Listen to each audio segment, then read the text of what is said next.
Vi är uppe i strax över 1 kilo nu då. Och det här ser ju ut att knappt gå att lägga sig. Och det är ju lite, alltså är man ovan handbockkampare så kan det ju kännas lite ovan. Jag hoppas att det där inte är jag på natten bara.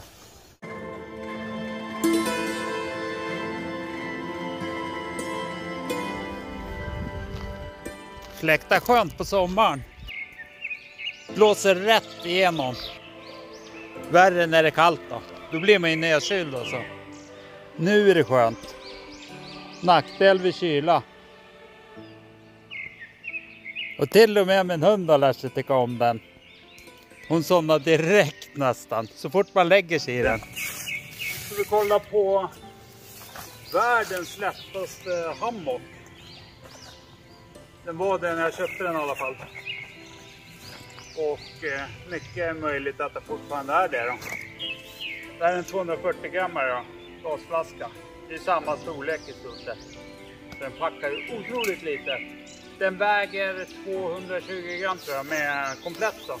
Jag får slänga upp lite spesar. Radda upp här bredvid då. Men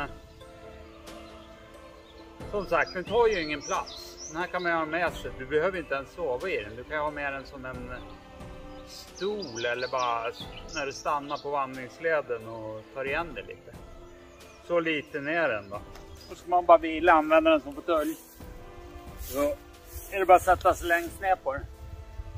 Då får man ju ryggstöd. Sitter man riktigt skönt.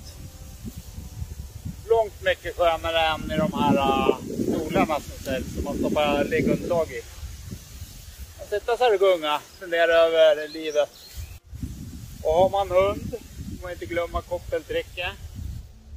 Kan man sitta och gunga så här. Spänna upp ett snöre i trädet bredvid. Så dra lite sen när du ska sova bara. Kan man gunga sig själv. Väldigt enkelt. Det är något som måste upplevas.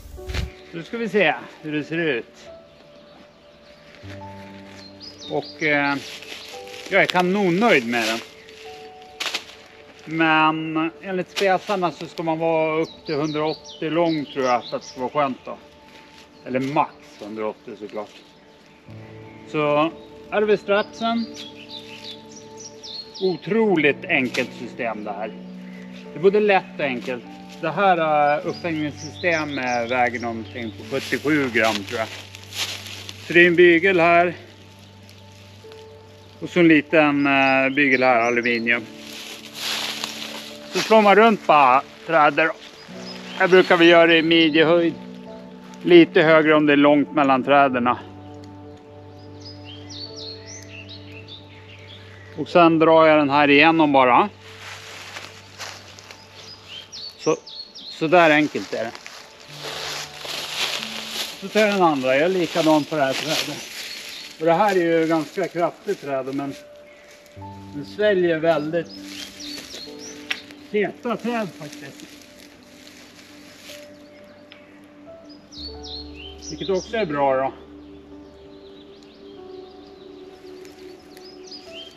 Sen finns de här i lite olika versioner. Det finns som är lite snällare mot träden.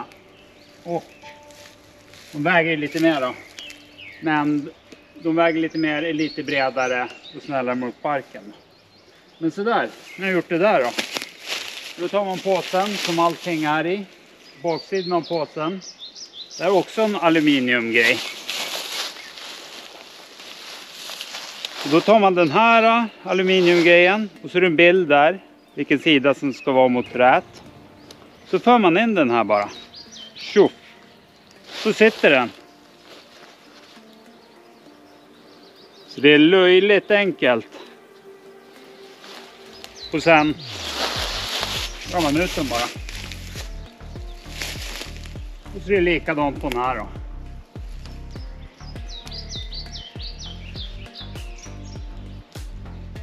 Och här också får man ju vrida den rätt. Det är det man ska tänka på. Och det är tydligt, en pil mot trädet. Så nu är den uppe. Och om jag är ute och vandrar då, till exempel och stannar och fikar. Då kanske jag nöjer mig så här. Bara för att sitta ner, äta min lunch. Eller bara ta det lugnt då. Nu ska jag sova, då vill jag gärna spänna upp den här lite mer. Och då är det bara att dra i de här.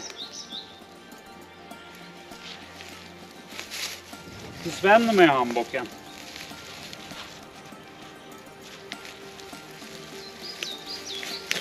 Snart är lite högt. Då är det ju lätt att bara flytta ner då. Jag brukar vilja spänna den ganska hårt. För när jag lägger mig den här så kommer den att sjunka ännu mer. Eftersom jag har hund så sover jag mer i tält då. Åker jag ut och sover själv då är det alltid den här då. Men den brukar ändå få följa med då, eftersom den är så himla lätt då.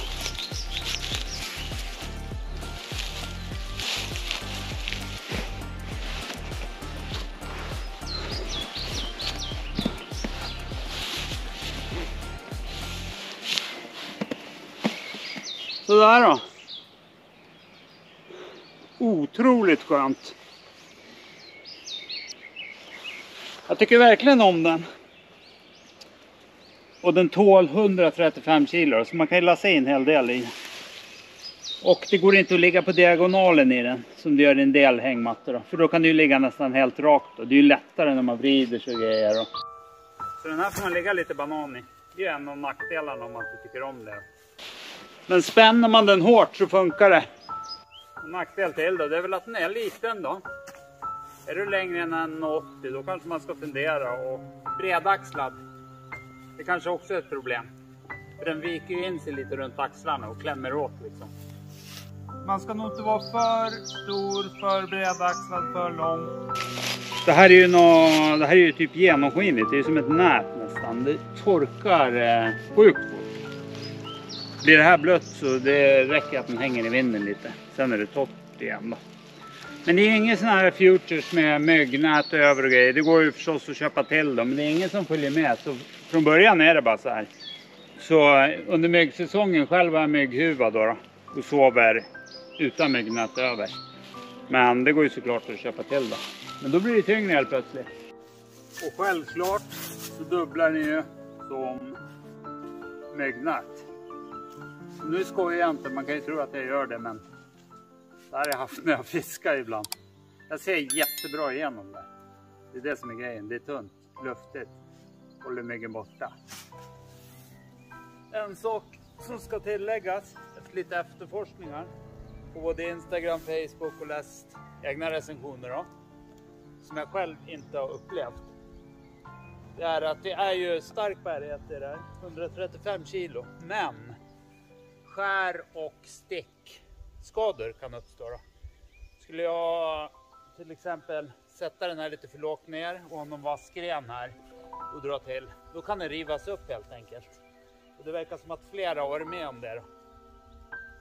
Så det är ju något att tänka på verkligen. Det är ju en nackdel. Man får ta det försiktigt med den. Och gör man det så är det ju ingen fara. Som sagt, jag har ju själv aldrig råkat ut för det. Och är det så att det är blött, om det regnar kanske, det kanske är vattendrag under. Det är en fördel att släppa den här sidan först då.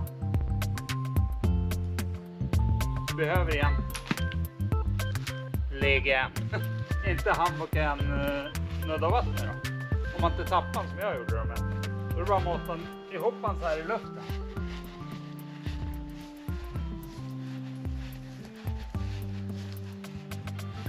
Där.